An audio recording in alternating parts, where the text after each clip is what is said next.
تو حضرت صالح علیہ السلام سے ان کی قوم نے کہا، اے صالح علیہ السلام، کئی سالوں سے ہم آپ کو دیکھ رہے ہیں، آپ نے کبھی ایسا کلام نہیں کیا، اور یہ اچانک آپ ایسی باتیں جو عجیب و غریب باتیں ہیں یہ کیوں کر رہے ہیں؟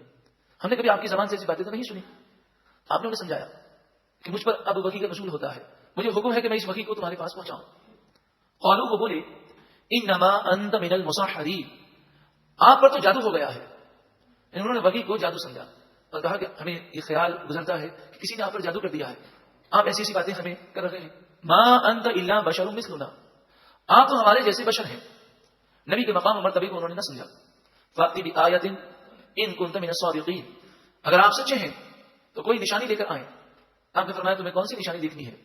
کہنے لگے یہ سامنے پہاڑ ہے، یہ پھٹ جائے اور اس سے اونٹنی پیدا ہو اور اونٹنی حاملہ ہو، پیدا ہوتے ہی وہ بچے کو جنم دے، ہم یہ نشانی دیکھنا چاہتے ہیں۔ آپ نے دعا کی، یہ نشانی ان کے سامنے ظاہر ہو گئی۔ اونٹنی اتنی لمبی چوڑی تھی کہ بعض مفسرین فرماتے ہیں کہ اس کا صرف سینہ 120 ہاتھ تھا، جو ہمارے حساب سے تقریباً 60 گز بنتا ہے۔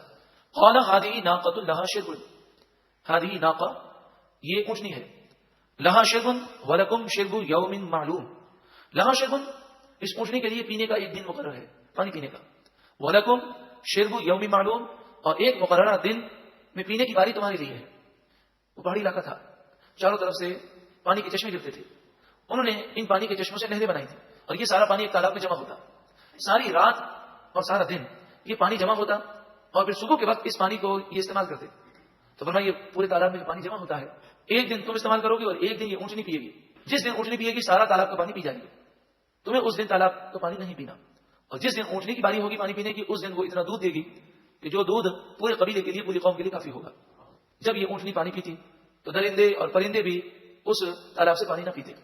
اب حضرت صالح علیہ السلام نے دیکھا کہ یہ اب آپس میں غلط منصوبے بنا رہے ہیں اور آپس میں کہہ رہے ہیں کہ ٹھیک ہے ہم نے نشانی مانگی تھی، یہ اونٹنی ہمارے سامنے آ بھی گئی، مگر ہمارے لیے تو مصیبت بن گئی ہے، ایک دن ہم جو ہے پانی نہیں پی سکتے، یہ اتنا سارا پانی پی جاتی ہے، تو ہمیں اب اسے قتل کر دینا چاہیے، ذبح کر دینا چاہیے۔ تو حضرت صالح علیہ السلام نے فرمایا وَلَا تَمَسُّوهَا بِسُوءٍ، تم برائی کے ارادے سے اسے ہاتھ نہ لگانا، اسے ذبح کرنے کی کوشش نہ کرنا، فَيَأْخُذَكُمْ عَذَابُ يَوْمٍ عَظِيمٍ، ورنہ تمہیں بڑے دن کا عذاب پکڑ لے گا۔ لیکن ان لوگوں نے یہ باتیں نہ مانی، فَعَقَرُوهَا، بس انہوں نے اس اونٹنی کی کونچیں کاٹ ڈالی، کیونکہ یہ اونٹنی بہت اونچی تھی تو گردن تک یہ پہنچ نہیں سکتے تھے، تو پہلے اس کی انہوں نے ٹانگیں کاٹی، پھر یہ جب اونٹنی زمین پر گری تو اسے ذبح کر دیا۔ فَأَصْبَحُوا نَادِمِينَ، بس وہ شرمندہ ہو گئے، جب انہوں نے عذاب دیکھا تو انہیں اپنی غلطی کا احساس ہوا۔ فَأَخَذَهُمُ الْعَذَابُ، فَأَخَذَ، بس پکڑ لیا، هُمُ الْعَذَابُ، انہیں عذاب نے پکڑ لیا، زوردار آواز آئی اور زلزلہ آیا اور یہ ہلاک ہو گئے۔